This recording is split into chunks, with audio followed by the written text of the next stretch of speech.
Tamil cinema நேயர்களுக்கு என்னுடைய அன்பு வணக்கம். Welcome to MT3.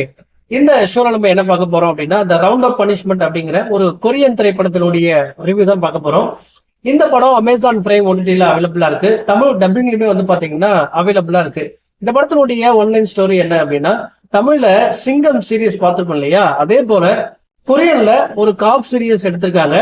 இது பார்ட் இப்ப ரிலீஸ் ஆயிருக்கு.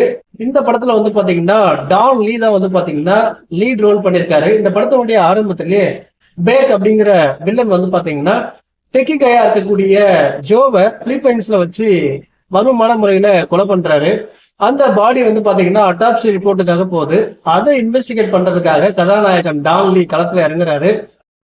அதை இன்வெஸ்டிகேட் பண்ணி முடிச்சாரா இல்லையா, அதுக்கு பின்னாடி இருக்கக்கூடிய மர்மங்களை கண்டுபிடிச்சாரா இல்லையா, பிறகு ஆன்லைன் கேம்பிளிங் யார் பண்றாங்க, சோ அதை ட்ராக் பண்ணாரா இல்லையா, அதை எப்படி அழிக்கிறாரு அப்படின்னு பல விஷயங்களை சொல்லக்கூடிய படம் தான் அந்த ரவுண்ட் ஆஃப் பனிஷ்மெண்ட். இந்த படத்துல நான் லைக் பண்ண விஷயம் என்ன அப்படின்னா, அந்த கனெக்டிங் பாயிண்ட். அதாவது டெக்கி கையா இருக்கக்கூடிய ஜோவை மர்மமான முறையில கொலை பண்றாங்க. சோ அதுக்கு பின்னாடி இருக்கக்கூடிய ஆன்லைன் கேம்பிளிங், அதுல 2 பேர் இருக்காங்க. பேக் அப்புறம் பாத்தீங்கன்னா சாங் அப்படின்னு 2 பேர் இருக்காங்க. சோ அவங்களுக்குள்ள என்னென்ன விஷயங்கள் நடக்குது அப்படிங்கிற விஷயங்களை கனெக்ட் பண்றது எல்லாமே பாத்தீங்கன்னா ரொம்ப ரசிக்கிற மாதிரி கொஞ்சம் இன்ட்ரெஸ்டிங்கா எடுத்திருந்தாங்க.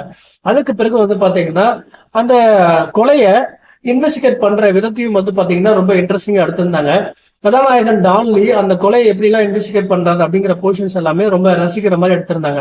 அதே போல டான்லியுடைய கேரக்டரை டிசைன் பண்ண விதமும் ரொம்ப இன்ட்ரெஸ்டிங்கா இருந்துச்சு. அதாவது பிசிக்கலா ரொம்ப ஸ்ட்ராங் அப்படிங்கிற விஷயம் நமக்கு எல்லாமே தெரியும். முன்னாடி வந்த பார்ட் 1, பார்ட் 2, பார்ட் 3 எல்லாமே நம்ம பார்த்திருப்போம். பட் இந்த விஷயத்துல டெக்னாலஜி வைஸ் அவர் ரொம்ப வீக் அப்படிங்கிற மாதிரி கொஞ்சம் காட்டியிருப்பாங்க. அதுவுமே ரொம்ப இன்ட்ரெஸ்டிங்கா இருந்துச்சு. அதுக்கு பிறகு பாத்தீங்கன்னா வில்லனா இருக்கக்கூடிய பேக் பாத்தீங்கன்னா ரொம்ப ஸ்ட்ராங்கான வில்லனா காட்டியிருப்பாங்க. குறிப்பா ஒரு சின்ன கத்தியை வச்சு பாத்தீங்கன்னா நிறைய பேரை கொலை பண்ற மாதிரி எல்லாம் காட்டியிருப்பாங்க. ஓவராலா பாத்தீங்கன்னா ஒரு ஒன் டைம் வாட்சபிள் படமா தான் நான் பாக்குறேன். அதாவது இதுக்கு முன்னாடி வந்த பார்ட் 1, பார்ட் 2, பார்ட் 3 விட இந்த பார்ட் 4 பாத்தீங்கன்னா கொஞ்சம் பிலோ ஆவரேஜா தான் இருக்கு.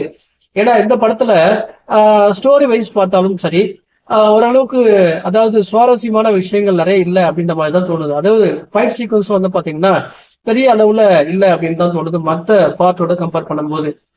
அதெல்லாம் கொஞ்சம் சரி பண்ணியிருந்தாங்க அப்படின்னா அந்த படம் கொஞ்சம் வேற லெவல்ல வந்திருக்கும். இப்போதைக்கு இந்த படத்துக்கு நான் கொடுக்குற ரேட்டிங் 5 to 2.5. அடுத்த மாசத்துல சந்திக்கலாம். நன்றி, வணக்கம்.